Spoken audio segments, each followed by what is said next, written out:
And here we are again. For the second day in a row, EA has released their top 10 list. Yesterday, it was for goaltending. Slightly controversial. Feel free to check out that video if you haven't already. And today, it is the top 10 defensemen. Oh, this is going to be fun. Before we get down to business, a little bit of housekeeping, call it what you will. Tomorrow night, first round of the NHL draft. I will be live, twitch.tv/Tougie24, following along throughout the entirety of the first round. Come hang out if you wish to. And secondly, yet again, I need to give a shout out to JFresh Hockey on Twitter. Subscribe to him on Patreon as well. I'm going to be using a lot of what he puts up on Patreon, and some of which, he puts out there publicly as well. I got permission from him to talk about these things, but we're going to be using a lot of his graphics and his work to really kind of showcase just what the hell is wrong with this list. So, with that said, there is no better place to start than with Nasher. I like Nasher a lot. He's a good dude. Nasher is one of the top two. It depends on who you put first or second, along with 2BC in terms of EA NHL content creators. When one of your top two, now I haven't looked at Johnny's take on this if he has one. When one of your top dogs, has to speculate, a little bit tongue in cheek, but with some sincerity, that you purposely put out horrible ratings for social media engagement, that is a horrible look. Even more so when it's not true. They don't do it intentionally just to get people riled up. You can take my word for it. You can take Flop's word for it, who used to work at EA. No, this is all intentional right here. This is the method that they have. This is what they've come up with. Yesterday we did 1 to 10. Today I'm going to go reverse order here, 10 to 1. So again, I encourage you to check out JFresh Hockey, especially on Patreon. $5 a month to access an incredible amount of information. You look at Zach Werenski. Would I call him a top 10 defenseman at this stage? No. Now, he might be tied with a lot of other players at an 87 overall. To me, he's a little bit of a step below. He's a really good defenseman. But top 10 is supposed to be for the elite. Is Zach Werenski amongst the elite? He's not. And in fairness, let me see here. There we go. Here's Seth Jones, for example. A lot of people were upset that Seth Jones is not on the list. I would say, again, you could take your pick, probably put Jones up there too. There's an argument, though, that Seth Jones might not even be a top defenseman right now. And I'll give you an example as to why. Here are Dougie Hamilton's numbers. Now, again, there are going to be some people who's like, well, what about this stat? What about this stat? What about points? What about the eye test? Numbers are numbers for a reason. It's because of the way the game works, guys. Dougie Hamilton, this pains me as a Bruins fan. Should pain you as a Flames fan, too. Dougie Hamilton not being in the top 10 is absurd, especially considering if he's not a higher rating than Zach Werenski. Dougie Hamilton's not the only example. Here's Jared Spurgeon's numbers, for example. These numbers here, I've only used a couple of options here. With Hamilton and Spurgeon, there's a lot of other top-notch defensemen you can look at. Again, please, $5 a month to JFresh. This guy deserves it, I'm telling you. You look at these two, and then you look at the likes of Seth Jones and Zach Werenski, and you say, okay, Werenski's really good. There's no denying Zach Werenski's a really good defenseman. He's not at that level yet to be in the top 10. He's just not. Then we have Brent Burns. Brent Burns is obviously a glass cannon. So he's a little bit difficult to rate. Offensively, good to go. Might not even be as good as he used to be. Power play specialist for sure.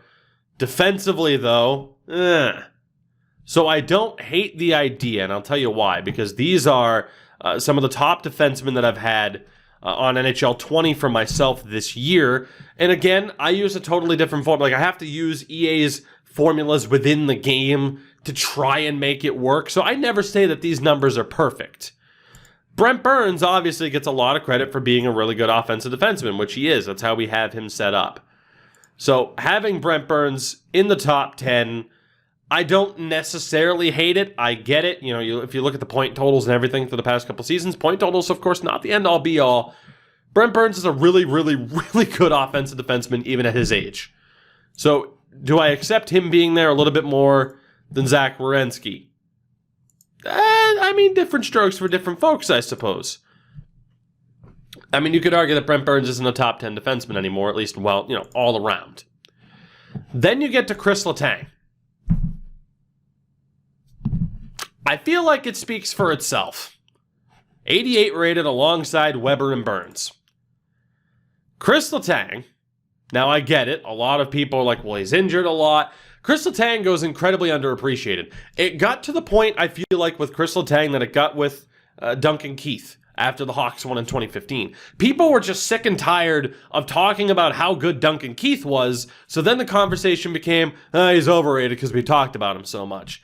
Chris Letang is still a tremendous defenseman. There is not a team in the league that is not better with Chris Letang on their team, even at 33 years old, and even with the injury history.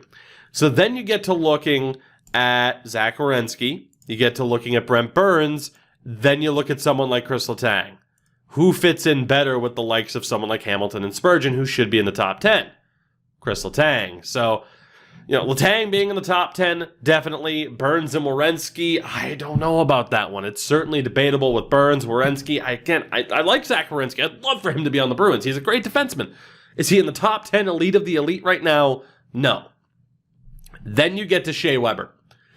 For a long time, I said I wasn't going to declare a winner in the Weber-Subban trade. For the moment, or for a long time, I'm like, well, Nashville at least made it to a cup final. Now, obviously, PK is not in Nashville anymore. Shea Weber is one hell of a defenseman, and I never denied that. But he might be better at this point than I think a lot of people expected him to still be. Now, the expected wins above replacement, it's dropped a little bit, but Shea Weber at 35 is still one hell of a defenseman. Can I argue against him being in a top 10 spot? Not necessarily. Again, you'll notice someone else who's a lot more offensively inclined. And for the record, Habs fans, I wanted Shea Weber to be a Bruin for years because he was amazing. And obviously, he and Char used to go head-to-head and hardest shot. You know the deal. So, Shea Weber being a top 10 defenseman, certainly more merited to me than Brent Burns. Definitely more merited to me than Zach Werenski.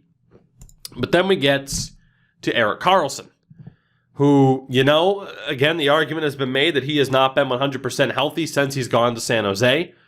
Obviously, still in terms of an offensive defenseman, he's up there. His defense is still a little bit better than some people give him credit for. Top 10 might be arguable. Again, you look at the numbers for Dougie Hamilton. You look at the numbers for Jared Spurgeon. Is Erik Karlsson still in that top 10 class? On his day, he can be. He's someone who I feel like has still gotten a little bit of a legacy rating. Again, that's not to say Erik Karlsson still isn't a really good defenseman. You look at these numbers, he is a really good defenseman, but are there 10 defensemen better than him? There is certainly that argument. I'm inclined to say yes. I don't have as big of an issue with that as I have with, say, Werenski, but it's an interesting one for Karlsson. Then we get to Alex Pietrangelo, who is absolutely deserving of a top 10 spot. No doubt about it. He's incredible. He is an incredible defenseman. And whoever gets him this this offseason in free agency, you're getting one hell of a defenseman. And I got to be honest, Pietrangelo's better defensively than I thought he was. He is. So, big fan of Alex Pietrangelo. Perfectly fine with him being there. Even in the top 5, again, there might be an argument for some other people. He's absolutely deserving, though, of being in the top 10. Roman Josi's next. One hell of a defenseman. Should he have won the Norris? Top 10 worthy? Probably. I would say probably. Again, I haven't gone through every single one of these options to be like, okay, here are 10 definitive players better than him. Roman Josi, though, in the top 10, the argument's always going to be there. Is he amongst the top 5 at this point? Maybe, maybe not. I mean, this season he certainly improved. I mean, you look at the swing there. He had a really down year last year, and then this year a certain return to form. It's an interesting one.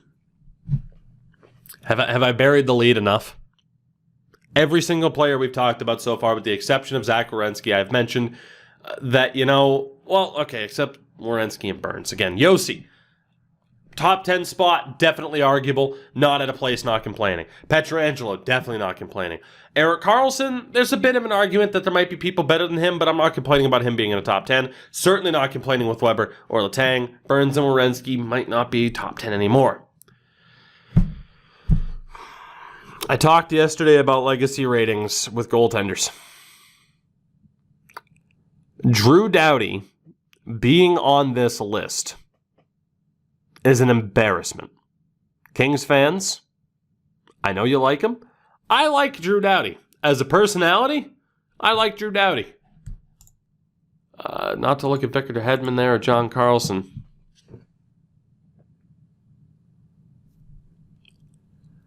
He's not good, guys. Jay Fresh himself has an article on how he's actually terrible.